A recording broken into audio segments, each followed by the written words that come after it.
Boa noite, olá, como vai? Bem-vindo ao canal da Igreja Batista Betel, aqui em Pouso Alegre, bairro Árvore Grande. Estamos felizes com tudo que Deus tem feito. Louvamos a Deus pela visão DNA concedida ao pastor Paulo Mazzoni e que se tem estendido ao mundo inteiro. Fazemos parte dessa corrente do DNA. Estamos felizes com isso. Nossa igreja vive um momento muito importante de comunhão, liderança, preparação de líderes e, acima de tudo, na evangelização. Temos vivido momentos grandiosos com conversões de pessoas em nossos grupos familiares ou nas nossas células. Participe conosco, venha estar conosco e que Deus possa te abençoar. Fique até o final, compartilhe essa mensagem que com certeza que o pastor Tato da Igreja Presbiteriana de Alfenas irá transmitir aos nossos corações e que Deus assim nos abençoe.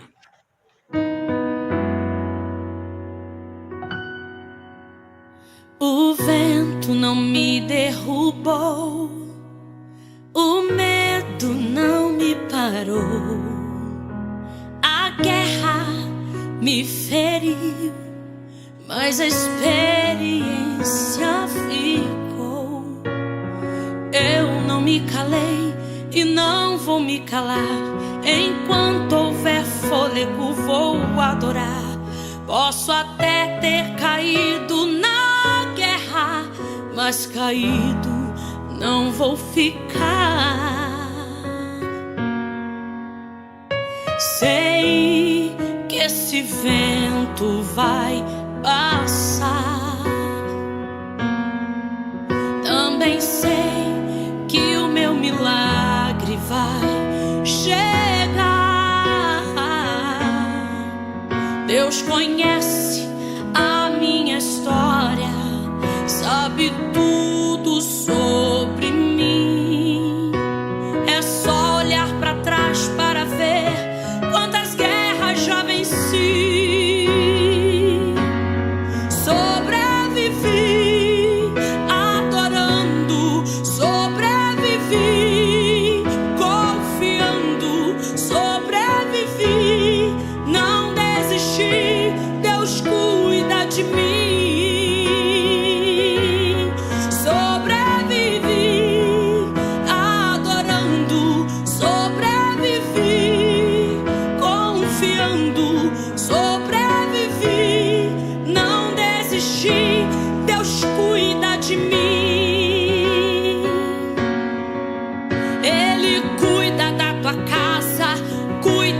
Família, cuida do trabalho, Ele cuida da tua vida, cuida do ministério, cuida da saúde, cuida desta igreja, Ele cuida de ti. Adore que Ele cuida, exalte que Ele cuida, glorifique que Ele cuida, louve a Ele que Ele cuida. Receba força, receba alegria, receba equilíbrio, unção de ousadia. Essa guerra não te mata, vai te fortalecer. É neste deserto que Deus vai prover. Se prepare, tem novidade chegando pra você. Deus dá força ao cansado, levanta o caído, exalta o humilhado, Ele cuida do ferido. Enquanto você adora Ele aqui, Ele cuida de tudo pra você. Então adore que Ele cuida, exalte que Ele cuida, glorifique que Ele cuida, louve Ele que Ele cuida. Se alguém perguntar como você venceu, você vai dizer assim: sobrevivi adorando, sobrevivi confiando, sobrevivi, não desisti, Deus cuida de mim. Sobrevivi adorando, sobrevivi confiando, sobrevivi, não desisti, Deus cuida de mim.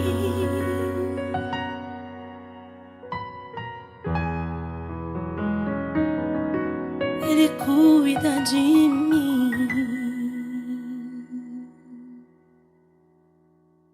A paz do Senhor aos irmãos aí de Pouso Alegre, da Igreja Batista, do pastor Isaías. É uma alegria estar com vocês aí nessa quinta-feira, embora seja uma ministração que foi gravada aqui na IPI de Alfenas, né? Mas é um prazer estar com vocês aí compartilhando um pouco daquilo que o Senhor tem dado para nós, aquilo que o Senhor tem ministrado, não só aqui em Alfenas, como nós temos acompanhado no Brasil inteiro através do DNA, da Igreja Batista Central, lá em Belo Horizonte, como que Deus tem despertado muitos corações, né? Que é o pastor Tato, já tive o privilégio de tomar um café junto com os irmãos aí, né? No DNA ano passado, nós estivemos junto com o pastor Tioli, né? O pastor Platini também, o pastor Guilherme. Então, com carinho, a gente lembra dos irmãos aí e oro para que Deus derrame graça, Deus derrame bondade sobre a sua vida, no nome precioso de Jesus. Para iniciar, queria convidar você então a abrir sua Bíblia comigo, no Evangelho de Marcos, capítulo número 6, versículo número 34.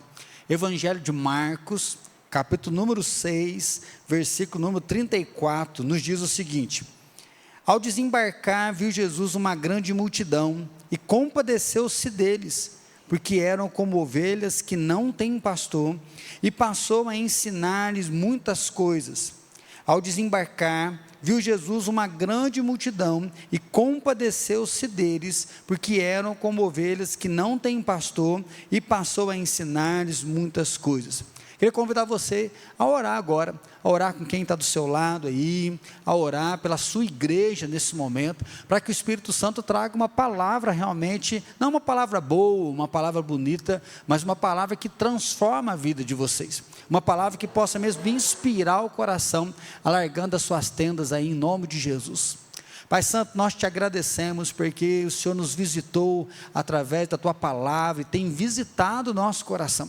Muito obrigado, Senhor Jesus, porque essa palavra tem se tornado viva na vida de cada um de nós. E a nossa oração aqui nessa noite é que o Senhor abençoe aqui a Igreja Batista, que o Senhor ministra o coração de cada um dos irmãos. Espírito Santo, nós pedimos mesmo transformação, não uma palavra legal, não uma palavra boa, mas uma palavra que muda a vida, muda a história. Assim, Deus, nós oramos em nome de Jesus, amém, Senhor. O texto que nós acabamos de ler é o texto que fala sobre a multiplicação dos pães. Provavelmente você já deve lembrar. João Batista tinha acabado de falecer, então é um momento triste, onde os apóstolos estão, né, nessa angústia de ter perdido João Batista. A perseguição já está vindo sobre o povo, e Jesus está vendo que eles estão cansados, não tiveram tempo para ter o luto, não tiveram tempo para comer, e Jesus então coloca eles no barco e leva eles para um lugar, para eles poderem comer, para eles poderem ter um tempo junto. Só que enquanto o barco está indo, a multidão vai por outro caminho, e quando o barco chega na praia, é o texto que nós acabamos de ler. Ao desembarcar, Jesus viu uma grande multidão e compadeceu-se delas, teve compaixão, teve misericórdia. Jesus viu a dor daquele povo, e Jesus então começou a ensiná-las, né? O texto continua dizendo que a multidão não vai embora, a multidão está sedenta ouvindo Jesus, a multidão quer se alimentar mais de Jesus, e os discípulos falam: Jesus, manda esse povo embora, porque onde que nós vamos dar comida para esse monte de gente? Manda embora. E Jesus fala: dá-lhe voz de comer. E aí os discípulos dão ali meio que uma travada, fala: mas nós temos 200 denários, onde a gente pode comprar pão para tanta gente? Né? Não havia lugar para comprar pão para tanta gente. E Jesus fala: dá-lhe voz de comer. E aí então eles vão fazer uma pesquisa e vão descobrir lá os 5 pães e 2 peixinhos, e quando eles entregam aquilo nas mãos de Jesus, Jesus eleva aquele alimento, Jesus dá graças e ele reparte, e diz então que começa a repartir, e o povo vai comendo, e aquilo vai multiplicando, multiplicando, multiplicando. No final, toda a multidão cheia. O evangelista, né, Marcos, diz que sentaram de 50 em 50, de 100 em 100. A visão que Marcos nos dá é que você olha ali para a areia da praia, como se fosse canteiros floridos, de pessoas sentadas, se alimentando, e ainda vai finalizar dizendo que sobraram 12 cestos cheios, mostrando que Jesus, ele tem esse poder multiplicador, que ele sacia a fome física, mas ele sacia a fome espiritual. O texto nos revela que Jesus, ele é suficiente para saciar a fome do ser humano. Jesus, ele é suficiente para matar essa fome que o pecado trouxe. O pecado trouxe uma fome, um desespero humano, e Jesus é o único que pode acabar com isso. Jesus é o único que pode suprir essa dor. Por isso hoje, meu irmão, eu queria convidar você a se agarrar a uma visão do eterno. O pastor Isaías já tem conversado com os irmãos, falado um pouco sobre o trabalho de célula, e sempre que há um início, uma transição numa igreja, falando sobre célula, o coração da gente fica um pouco temeroso, porque quando fala de célula, começa às vezes a se falar de números, e aí já é uma grande dificuldade, porque quando começa a falar de número, parece que a gente está preocupado só com número, número, com a igreja crescer, e a célula em si não tem nada a ver com número. A célula tem a ver justamente com essa prioridade da palavra de Deus ao perdido. A célula é o mecanismo que está sendo resgatado hoje da igreja que anuncia no templo, que prega no templo, que faz culto no templo, que tem um compromisso com a palavra, um compromisso com as pessoas, mas a célula agora ela sai do templo e ela vai para casa.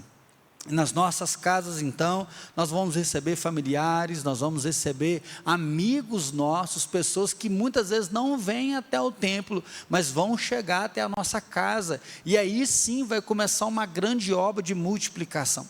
Assim vai começar uma grande obra de salvação. Então o que nós estamos fazendo é trabalhando duro para que pessoas sejam salvas. O que nós estamos fazendo é cumprindo o chamado de Deus para a nossa vida. O que nós estamos fazendo é cuidando uns dos outros. Um dos grandes erros, eu penso, cometido muitas vezes por pastores e igreja, é já ficar multidão, tem que fazer, tem que encher a igreja, Não. Nós temos que cuidar do que Deus está cuidando, nós temos que nos apaixonar por aquilo que Deus se apaixonou, nós temos que trabalhar naquilo que Deus está trabalhando, e aí a resposta então para essas perguntas, é que nós precisamos nos reapaixonar por pessoas, nós precisamos nos reapaixonar pelo perdido, nós vamos entender que o coração de Deus é cuidar de pessoas, e se nós entendermos isso, nós vamos ver que o templo, ele é muito bom, mas o templo ele tem um limite, principalmente na nossa cultura aqui de sul de Minas, não é assim? Nós viemos de uma cultura muito tradicional, uma cultura muito fechada, que graças a Deus esse paradigma está começando a ser quebrado. Mas por outro lado, o crente ele é envolvido em escândalo, o crente ele é muito envolvido em mau testemunho. Então quando você convida uma pessoa para vir ao templo, para buscar a palavra de Deus numa igreja, a pessoa ainda fica meio ressabiada, ela fica meio travada. E aí é o momento que entra a casa, porque quando você convida a pessoa para vir na sua casa, é um ambiente mais íntimo, você convida a pessoa para estar na sua intimidade, os seus amigos, e aí já não tem esse paradigma de ter que quebrar alguma coisa, porque na sua casa é mais fácil, porque na sua casa vai acontecer. Então, a primeira coisa que eu queria trabalhar com você hoje, é que Jesus viu uma grande multidão. Se você quer ter uma visão do eterno, se você quer viver uma igreja em Pouso Alegre, e ver essa igreja crescer, essa igreja multiplicar, nós temos que ver uma grande multidão, e Jesus enxergou essa grande multidão. Eu não sei como que está o coração de vocês, mas eu vim aqui para Alfenas há 17 anos atrás. Quando eu cheguei aqui em Alfenas há 17 anos atrás, a nossa igreja, ela tinha 25 anos como uma igreja emancipada aqui na cidade já, um trabalho aí de mais de 40 anos, como ponto de pregação, depois como uma congregação, e depois 25 anos como igreja emancipada, e nós tínhamos 80 membros aqui na nossa igreja, mas uma frequência nos cultos de 40, 60 pessoas, com uma membresia de 80, para uma igreja de 25 anos. Por coincidência, naquele ano, uma igreja co-irmã aqui na nossa cidade, estava fazendo 10 anos de aniversário, e ela tinha na época 200 membros, eu confesso que aquilo encheu meu coração de indignação. Por que eu fiquei indignado? Porque 25 anos, 80 membros, e eles com 10 anos, 200 membros, E aí, numa cultura, né, tradicional, né, porque os pastores estão agradando, a igreja não tem doutrina, a igreja vive de qualquer forma, a pregação tem que ser aguinha com açúcar, é modismo. Nós temos uma tendência a ficar julgando outras igrejas, a falar de outras igrejas, a fofocar e falar mal de outras igrejas, sendo que a gente nem sabe o que está acontecendo. Mas naquele dia Deus colocou um fogo no meu coração de entender que nós somos igreja, e se nós somos igreja, a nossa mensagem é que o Evangelho é o poder de Deus na salvação de todo aquele que crê. E se o Evangelho é o poder de Deus na salvação de todo aquele que crê, por que não se converte gente aqui? Ou uma das duas: ou isso é mentira, o Evangelho não é o poder na salvação de todo o que crê, ou nós não estávamos crendo que o Evangelho era o poder. E aí, infelizmente, o que eu constatei é que a nossa igreja não acreditava mais que o Evangelho era o poder na salvação de todo aquele que crê. Então a nossa igreja, ela evangelizava muito pouco, a nossa igreja, ela convidava pouco as pessoas para estarem nos cultos, acomodou, o crente acomoda com um culto para ele. Vamos falar a verdade, um culto para crente é bom demais. Você tem uma igreja onde você vai ouvir uma palavra legal, você vai ter uma feijoada, você vai ter um café, você vai ter o dia das mães, o dia dos pais, um culto especial para o seu filho, um acampamento para cuidar do seu filho. Então o crente, ele começa a acostumar com uma igreja que supra a sua necessidade.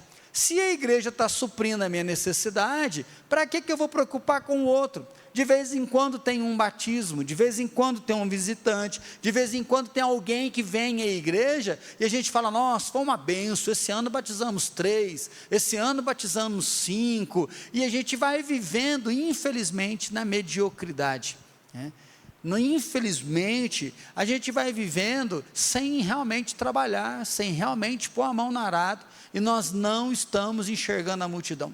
O texto que nós lemos diz que quando eles desembarcaram, Jesus viu uma grande multidão. Meus irmãos, tem muitas pessoas se perdendo, tem muitas pessoas caminhando para o inferno, tem muitas pessoas precisando ouvir do Evangelho, porque a fé vem pelo ouvir da palavra. E se nós, como igreja, não evangelizarmos, quem é que vai evangelizar? Se nós não tocarmos o coração das pessoas, quem é que vai tocar? Pastor Jeremias Pereira, da 8ª Igreja Presbiteriana, lá em BH, eu assisto muito algumas mensagens dele, e ele fala assim, que Deus chamou algumas igrejas para serem igrejas pequenas. Algumas igrejas, elas não vão crescer muito, elas não vão avançar muito, como Deus chamou igrejas para serem igrejas grandes, e igrejas estão tendo um crescimento exponencial, principalmente agora na nossa época. Nós temos o nosso irmão Ricardo Capper, que está lá em Piracicaba, há 10 anos atrás, 15 anos atrás, ele tinha uma igreja com 40 pessoas, e agora tem mais de 1.500 pessoas. Nós estamos vendo o pastor Adonias, que batizou, se não me falha a memória, mais de 300 pessoas, ano passado. Você já parou para pensar o que é isso? Mais de 300 batismos. Nós temos a Igreja Batista Atitude, lá no Rio de Janeiro, que parece que me batizaram mais de 1.500 pessoas. Então assim, Deus está dando um tempo extraordinário para algumas igrejas, uma unção especial para algumas igrejas. Aí você fala: Tato, então isso é para eles, não é para nós. Então nós temos que fazer uma pergunta. Primeiro, é se nós estamos fazendo a nossa parte. Se a nossa igreja não está crescendo, se a nossa igreja ela está parada, nós precisamos perguntar se é porque nós chegamos no limite que Deus tinha, ou se nós estamos na mediocridade. O medíocre é aquele que não é bom e não é ruim. O medíocre é aquele que vive ali, uma vidinha mais ou menos. Então eu queria hoje convidar você a ter uma visão do eterno, meu irmão. Porque se você não tiver uma visão do eterno, você vai se frustrar. Se você não tiver uma visão do eterno, você vai olhar apenas para essa vida, apenas para essa terra. E aí o apóstolo Paulo diz lá em 1 Coríntios 15, 19, que nós seremos os seres mais infelizes de tudo. E é isso que a gente encontra, muito crente infeliz, porque a igreja não cresce, a igreja é pobre, o povo não converte, o povo é duro de coração, o povo não faz o seu trabalho, e aí nós começamos a colocar limites na nossa igreja. limites de falta de fé, limites de incredulidade, limites de que não há uma visão daquilo que Deus pode fazer, naquilo que Deus tem para fazer, através de mim, através de você. Mas se você tiver uma visão do eterno, você vai começar a enxergar a multidão.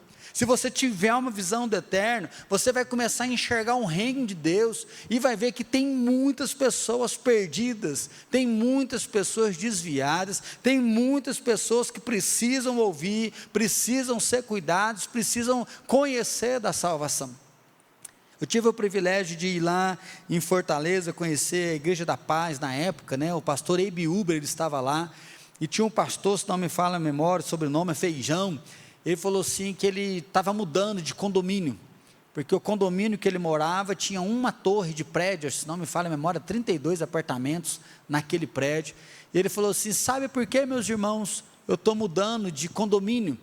Porque no meu prédio eu já entrei em todos os 32 apartamentos, eu já evangelizei os 32 apartamentos, e no meu condomínio, no meu prédio, tem 2 células, e agora eu estou indo para um condomínio que tem 4 torres. E aí ele começou a contar para nós que ele mudou porque ele queria evangelizar, e as pessoas que ele já conhecia eram evangelizadas, então ele foi para esse prédio de uma torre. Aí ele falou que ele ficava lá no hall de entrada, esperando as pessoas, e aí quando as pessoas entravam: oi, tudo bom, beleza, oi, como é que você está? E aí no elevador ele subia com aquela pessoa. Aí ele via que a pessoa morava no 4º andar, outro morava no 5º, todo dia se encontrando, ia tendo um relacionamento, e aí uma hora ele ia lá naquele apartamento, e ele colocava um cartãozinho, colocando: Deus abençoe, estou orando pela sua vida, posso deixar um presentinho para você? A pessoa mandava o WhatsApp: ô pastor, pode deixar. Aí ele ia lá visitando: eu sou fulano do 32, eu vim aqui trazer um bolo, fazer uma oração, posso fazer uma oração com você? E diz que passou um tempo, ele foi em todos os apartamentos, ele orou com todas as pessoas daquele prédio, e ele abriu uma célula, aquela célula se multiplicou, ele falou: parou, não tem mais gente para evangelizar. Então ele mudou para um novo condomínio. Isso mostra essa visão do eterno, de enxergar que se você não evangelizar, se você não convidar, se você não estiver junto com as pessoas não vão se alinhar a Jesus, as pessoas não vão vir até Jesus, porque até então o crente vai bater que: não, crente, eu não sou desse negócio não, na igreja eu não vou na igreja não. Mas quando você convida na casa é diferente. Inclusive o pastor falou assim, que uma das estratégias é que ele nunca falava que ele era pastor. Ele ia conversando com as pessoas, falando da cidade, ele desenvolvia um relacionamento, até que chegava ao tal ponto que ele combinava de ir na pizzaria. E aí quando ele combinava, a pessoa falava: qual pizzaria que a gente vai? Ao invés dele já marcar na pizzaria, falava: aqui, vamos combinar, eu vou trabalhar, e aí 9 horas da noite, você me encontra na rua tal, número tal. E aí a pessoa pegava o carro e ia para aquela rua. Qual que era o endereço que ele dava? Ele dava o endereço da igreja. A pessoa ficava lá na porta, esperando aquele povão saindo. Na época que eu fui lá, a igreja tinha 8.000 membros, aquele monte de gente saindo da igreja, e ele ia lá correndo: eu trabalho aqui é a igreja, eu sou pastor. E eles iam juntos para a pizzaria.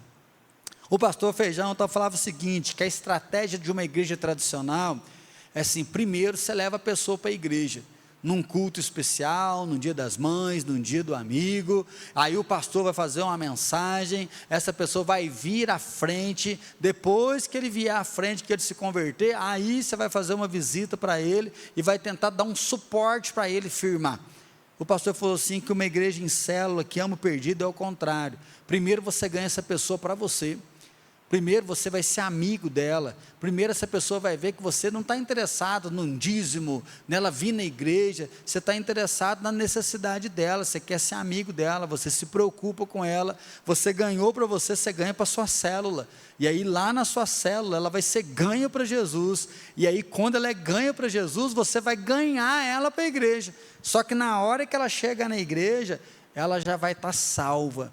Na hora que ela chegar na igreja, ela já vai ter interação com os irmãos da célula, ela já vai chegar na igreja, ela já vai encontrar um lugar que ela vai ser abraçada, um lugar que ela vai ser tocada.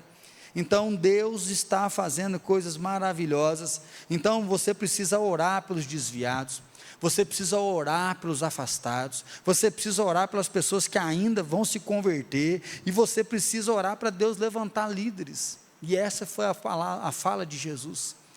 Jesus falou que os campos estão brancos, que é tempo de colheita. Ele falou: vocês estão falando que é daqui 2, 3 meses. Jesus fala que agora é o tempo da colheita, mas não tem trabalhador. Meu irmão, se você enxergar as multidões, vai bater um desespero que você precisa ser um trabalhador. Vai bater um desespero que você precisa orar para Deus levantar mais trabalhadores, porque é tempo de colheita. Sabe uma coisa que eu aprendi com o pessoal de BH, que tocou muito meu coração? É que crente acha que ele disputa com outro crente. Então, se a IPI, sou da Presbiteriana Independente, se a gente não colher, a Batista vai vir colher. Ah, não, a Quadrangular vai colher, a Assembleia vai colher, e aí a gente vive numa disputa, como se a gente estivesse brigando entre irmãos. E lá na Batista Central falou o seguinte: nós não disputamos com crentes, nós estamos disputando com traficante, com abuso sexual, nós estamos disputando com essas filosofias, né, com candomblé, com macumbaria, com espiritismo. Meu irmão, se você não for a resposta, outra pessoa pode levar uma resposta. Tem uma professora na faculdade muito influente, ela falava que ela era católica, mas que a religião não preencheu e não respondeu às questões dela, mas que o dia que ela conheceu Freud respondeu todas as questões dela, e naquele dia ela deixou de ser religiosa. Já pensou que tristeza? O Freud chegou primeiro do que uma igreja, o Freud chegou primeiro do que um evangelista, o Freud chegou primeiro do que as nossas células e colheu a vida daquela professora. Meus irmãos, se nós não enxergarmos as multidões, nós vamos ficar considerando que a nossa igreja é pequena mesmo, o povo não converte, mas ao invés de trabalhar, nós cruzamos os nossos braços e afiamos a nossa língua para falar do outro. Então eu desafio você hoje a ter uma visão do eterno, eu desafio você hoje a resgatar uma visão de que o perdido está perdido, e nós vamos investir, nós vamos trabalhar para que Deus toque o coração deles, e Deus pode fazer o sobrenatural. Lembra, 17 anos atrás nós tínhamos 80 membros, e hoje, 17 anos depois, nós temos 300 membros. Antes da pandemia, nós estávamos entrando uma média de 45 pessoas por ano aqui na nossa igreja em Alfenas. Deus começou a trazer uma unção especial. Nos últimos 3 anos, antes da pandemia, nós recebemos 45 pessoas todo ano. A pandemia veio de uma forma, nós ficamos bem feridos, nós ficamos machucados, nós perdemos muita gente, mas continuamos o trabalho online, pregando, anunciando, as células foram trabalhando da forma que elas podiam, e graças a Deus já chegaram mais 100, e aqui em Alfenas esse ano está sendo um ano para nós selarmos a nossa união, e eu creio que esse ano vai ser um ano da gente romper de novo, um ano da gente poder avançar. Um milagre que aconteceu aqui, pensando nesse perdido, foi o pastor Platini. Ele esteve na igreja com os irmãos no sábado de manhã, né, quando ele ainda estava junto comigo aqui, porque agora ele foi para Machado. Ele olhou para os nossos pré-adolescentes, de 9 a 14 anos aqui na igreja, e na época, isso há uns 10 anos atrás, tinha apenas 6 pré-adolescentes. Ele falou: Tato, eu quero começar uma célula com os pré-adolescentes. Eu falei: manda bala, vai lá. E ele começou no apartamento dele uma célula com esses 6 pré-adolescentes. 2 anos depois, esses 6 pré-adolescentes estavam num movimento de 120 pré-adolescentes. Deus fez um negócio muito louco, que foi chegando adolescente, foi chegando, alguns já se batizaram, começaram a liderar a célula, nós fomos fazendo acampamentos, fazendo alguns eventos. Por quê? Porque o perdido está perdido, e quando a gente começa a trabalhar, Deus começa a liberar algumas bênçãos, Deus começa a liberar alguns toques, e vai tocando a vida das pessoas. Então, meu irmão, tem momento que você às vezes vai ter vontade de parar, tem momento que você não enxergue, por não enxergar, você acha que você está sozinho, você acha que Deus não está fazendo. Por isso que eu falei, a nossa primeira preocupação não é encher a igreja, porque você está preocupado com o seu orgulho, preocupado com a sua soberba. A nossa preocupação é com a missão que Deus tem para nós, e a missão que Deus tem para nós é tocar o perdido, é abençoar o perdido. Então nós temos que arrumar a nossa cabeça. Nós temos que arrumar a nossa cabeça e avançar, nós temos que arrumar a nossa cabeça e tocar o coração das pessoas. Se Jesus, ele viu o perdido, segundo lugar, tenha compaixão, porque elas estão perdidas. Primeiro propósito é ver. Se você não vê, você não vai fazer nada. Se você não vê, você vai ficar assistindo o culto, achando que a igreja está boa, que a igreja está legal, né? Se tem visitante, ok. Se não tem, ok. Entra ano, sai ano, e vida que segue, está tudo tranquilo. Mas lembra que um dia Deus vai pedir conta para nós daquilo que a gente fez, das almas às quais nós pregamos.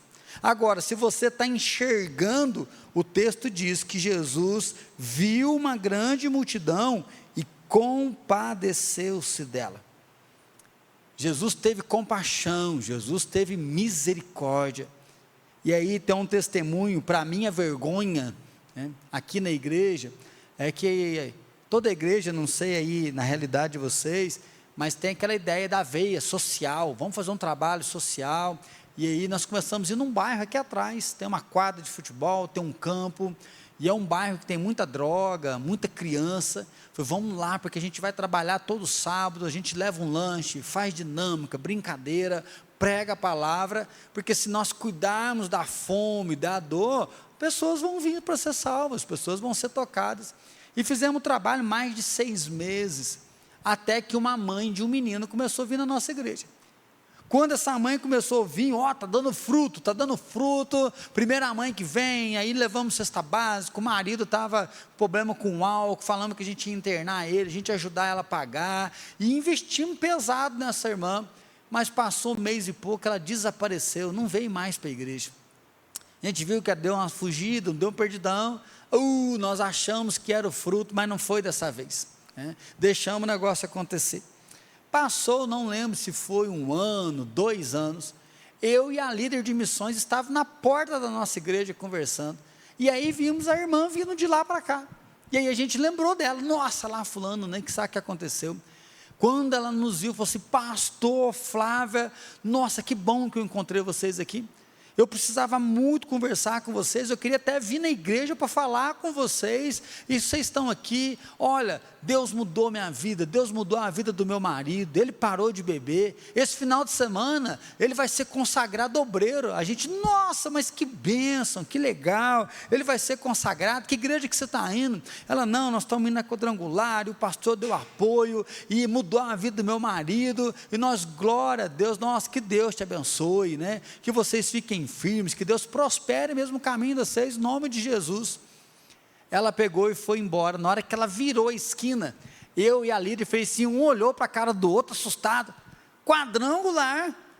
Nós fomos lá, evangelizamos o filho dela, levamos cesta básica, falamos que cuidava do marido, ela não foi, e agora vai para a quadrangular. Naquele dia eu acho que eu aprendi uma das maiores lições de evangelismo no meu coração. Deus falou muito forte comigo assim, enquanto você evangelizar pessoas para encher a tua igreja, elas nunca vão se converter. Nós evangelizamos pessoas para saquear o inferno e encher o céu. Essa é a nossa missão. Para onde Deus vai mandar, aí é com Deus. Nós temos que alegrar, a Bíblia diz, a festa no céu, quando um pecador se arrepende. Se você não fizer festa no céu, porque um pecador arrependeu e foi para outra igreja, o seu objetivo é egoísta. A sua vontade é simplesmente de fama, é seu prazer de encher a sua igreja. Naquele dia eu pedi perdão para Deus, e nós começamos a trabalhar, e aquilo foi um start para mudar a nossa mentalidade, de entender que nós evangelizamos para o reino, nós trabalhamos para o reino, nós avançamos para o reino, e nós vamos fazer isso de forma efetiva e intencional, onde a pessoa conheça o Evangelho, onde a pessoa, né, seja propiciada a ela, o amor de Deus, o toque de Deus sobre a vida dela. E aí tem um testemunho do pastor Paulo Mazzoni, não sei se você já ouviu, ele foi para uma conferência, ele disse que até não queria muito ir, a esposa falou para ele ir, porque ele estava meio numa crise ministerial, e lá nesse dia, Deus tocou ele de uma tal forma, que ele ouviu, e ele teve uma visão, que dizia, o perdido continua perdido, O perdido continua perdido. Diz que aquela conferência acabou, o coração dele ficou moído, um fogo santo pegou no coração dele, e ele voltou para o Brasil. O perdido está perdido, o perdido não pode mais estar perdido, o perdido tem que ser salvo. Qual que é a resposta disso? 15 anos depois, 20 anos depois, a igreja que ele era pastor, que tinha 300 membros, agora tem mais de 17 mil membros, né? Deus usou a vida dele para multiplicar pessoas, multiplicar líderes, salvar pessoas, alcançar gente até mesmo no Nordeste, de enviar pastor para a Europa, para treinar igreja. Aqui no Brasil já treinaram mais de 50 mil igrejas evangélicas. Por quê? Porque o perdido continua perdido. Aí você fala assim, tá bom, Tato, você está falando de amor ao perdido, de enxergar o perdido, de compadecer o perdido. O que a célula tem a ver com isso? E aí nós damos justamente uma ilustração, que é o avião de 2 asas. A igreja é uma asa do avião, e ela faz o seu papel brilhantemente. A igreja é o ajuntamento, é o coletivo, é a comunhão, nós somos nutridos, nós louvamos a Deus junto. Só que a igreja que tem o templo é um avião com uma asa, ele não consegue voar bem. Agora a casa, isso está lá em Atos, perseveravam unânimes, diariamente no templo, e partiam o pão de casa em casa. A nossa sociedade ficou muito individualista, nós preocupamos apenas com a nossa vida, com o nosso ser, e nós esquecemos, né, desse contato um com o outro, de partir o pão um com o outro. Então, quando eu abro a minha casa para receber pessoas, né, a igreja vai voar então com essas 2 asas. E aí, como eu já falei no começo da ministração, para vir à igreja há um preconceito, mas para vir na minha casa não, a minha casa está aberta. Então por que eu tenho que dedicar um dia da semana para liderar uma célula? Porque o perdido continua perdido. Por que você tem que abrir a sua casa para receber pessoas? Porque o perdido continua perdido. Por que a gente tem que aguentar, às vezes, alguns desaforos, alguns problemas, algumas dificuldades, né, diante de tantas pessoas? Porque o perdido, ele continua perdido. Por que nós temos então que movimentar o trabalho para que frutos apareçam? Porque o perdido continua perdido. É o chamar de Deus para mim, é o chamar de Deus para você. Nós precisamos estar prontos para colher esses frutos, meus irmãos. Eu desafio vocês como igreja, né, a olhar para isso. Nós precisamos colher, nós precisamos trabalhar nessa grande comissão. Jesus, Ele está para voltar, e o que é que nós vamos apresentar para Ele? Nós não temos que apresentar culto para Jesus, nós temos que apresentar vidas. É para isso que Ele nos deixou aqui. Para finalizar essa mensagem então, ao desembarcar, viu Jesus uma grande multidão, e compadeceu-se deles, porque eram como ovelhas que não têm pastor, e passou a ensinar-lhes muitas coisas. Na igreja nós ensinamos aqui, mas vamos falar a verdade. O que o pastor Isaías pregou domingo para vocês? Provavelmente o pastor prega domingo. Se você for na pizzaria e te perguntar depois da pizza o que o pastor pregou, você já esqueceu um monte de coisa. Se perguntar segunda-feira o que o pastor pregou, você já esqueceu um monte de coisa. Porque a nossa mente perde muito rápido. Por quê? Porque é uma palestra que é dada. Mas aqui nós nutrimos, comunhão, estamos todo mundo junto. Agora na célula, é a hora que nós vamos ser ensinados. A célula nos dá um ambiente para poder falar, gente, eu estou com dificuldade no meu casamento.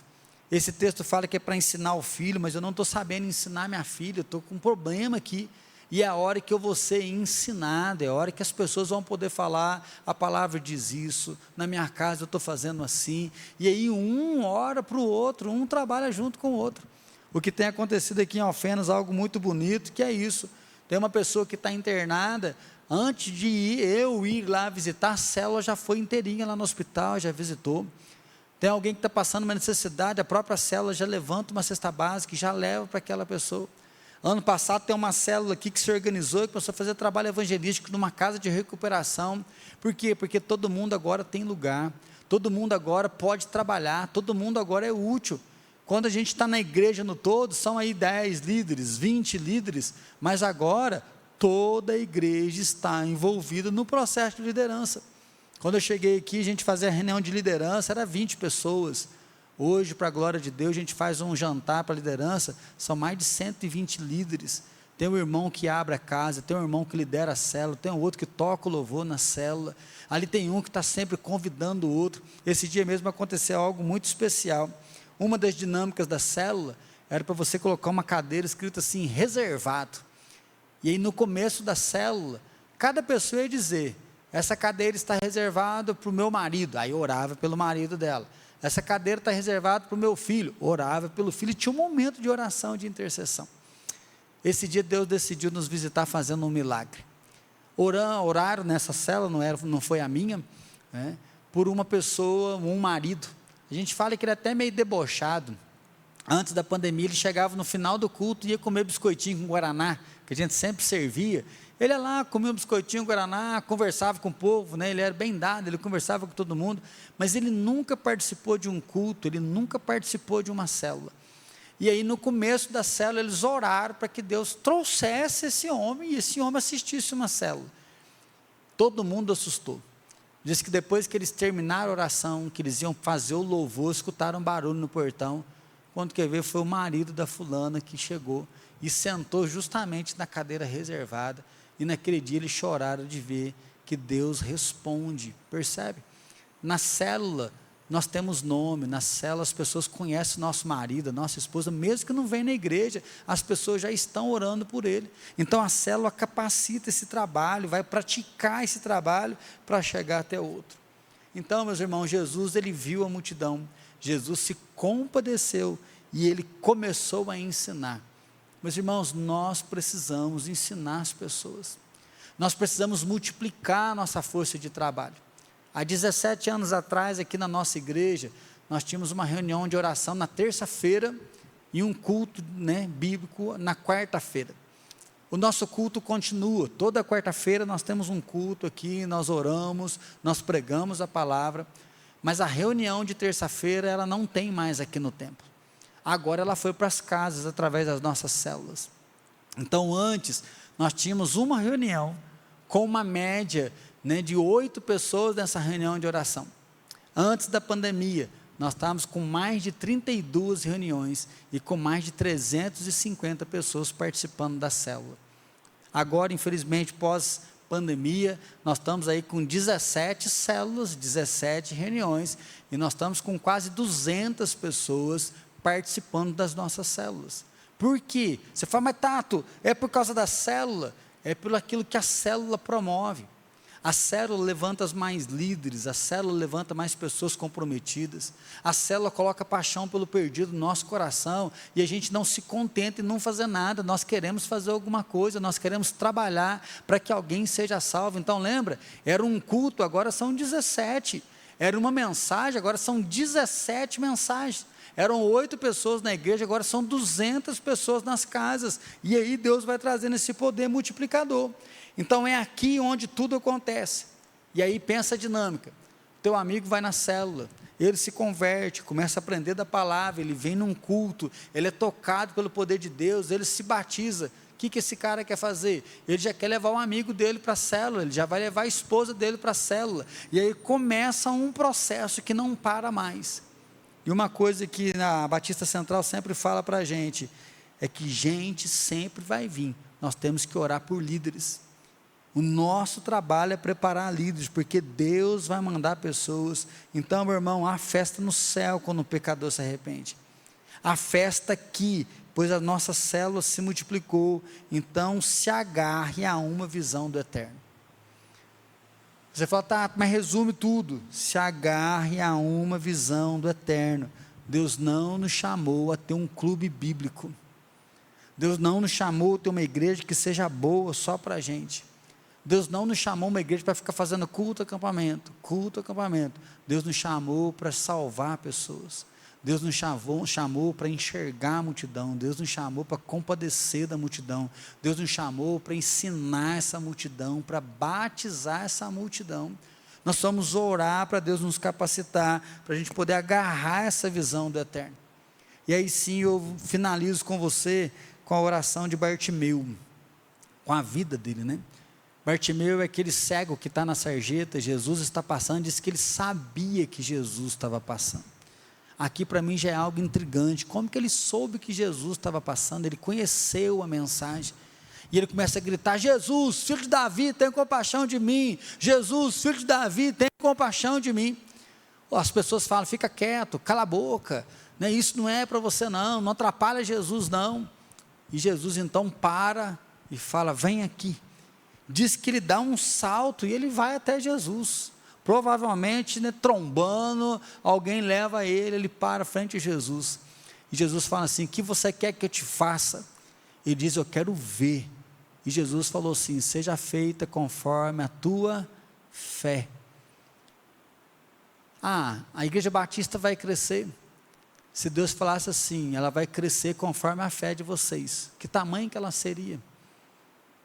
Sabe, às vezes quando a gente começa a orar para Deus, né? Jesus, filho de Davi, tem compaixão da nossa igreja. Deus, levanta líderes da nossa igreja, nos usa para salvar pessoas, enxerga pessoas através de nós, ama pessoas através de nós. Tem muita gente que fala: fica quieto, não incomoda Jesus não, fica quieto, não corre atrás disso não. Hoje mesmo nós tínhamos uma reunião de oração aqui, lá atrás a gente foi fazer uma construção, e eu conversei com um líder da igreja em Machado. Ele falou assim: em Alfenas nunca vai construir uma igreja nova, porque a igreja de Alfenas é pobre, igreja de lavadora de roupa. Então você está colocando um sonho no coração das pessoas que nunca vai acontecer. Para a glória de Deus, depois que nós começamos a construir, em 10 meses nós terminamos o nosso templo, sem deixar parcelas, sem pegar nenhum dinheiro emprestado. Sabe por quê? Porque na sarjeta nós gritamos: Jesus, tem compaixão de nós, Jesus, tem compaixão de nós. Enquanto os outros estavam falando: cala a boca, cala a boca, cala a boca, Jesus falou: vem aqui. E nós saltamos até Jesus. Meu irmão, eu queria convidar você hoje a saltar da sarjeta, a parar com esse negócio da igreja pequena, a igreja não cresce, esse negócio não vai dar certo, que modismo, que isso, que aquilo. Agora mudar a sua oração e falar: Jesus, tem compaixão, Jesus, tem compaixão, nós podemos ajudar, o Senhor pode nos usar, nós estamos aqui, eis-nos aqui, porque Deus vai fazer uma obra através de vocês. Mas você precisa ativar a fé, meu irmão.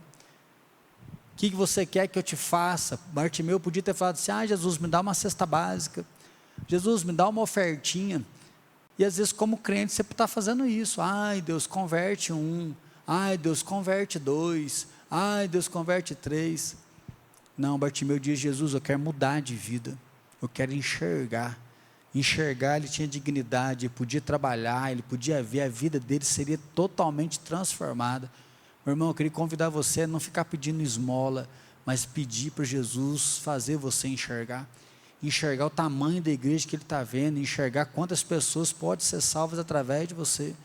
E a minha oração é que você se agarre à visão do eterno, e aí sim, se a igreja estiver unida, cada um fazendo a sua parte, e todo mundo interligado, Deus vai acrescentar os que vão sendo salvos. Aí os números vão vir.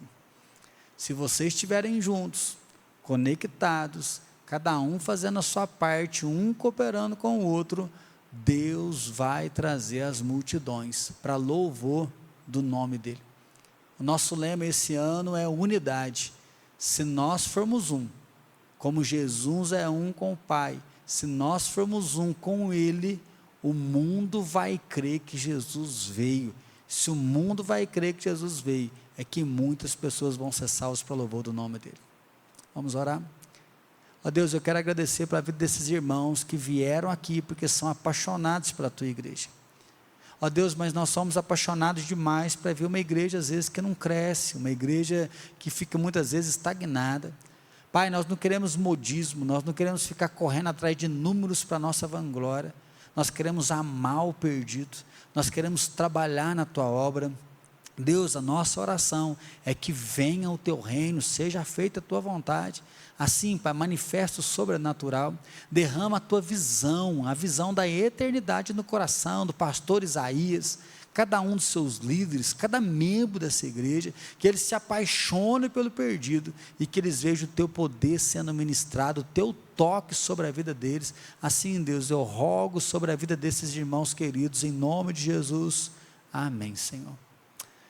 Amém, meus irmãos, muito obrigado mais uma vez pelo privilégio, orem por nós Nós estamos no ano de avançar aqui, cremos que Deus vai fazer grandes coisas e nós estaremos orando por vocês, que a mão do Senhor também seja aí poderosa e preciosa sobre a vida de vocês. Um grande abraço e que Deus abençoe vocês em nome de Jesus.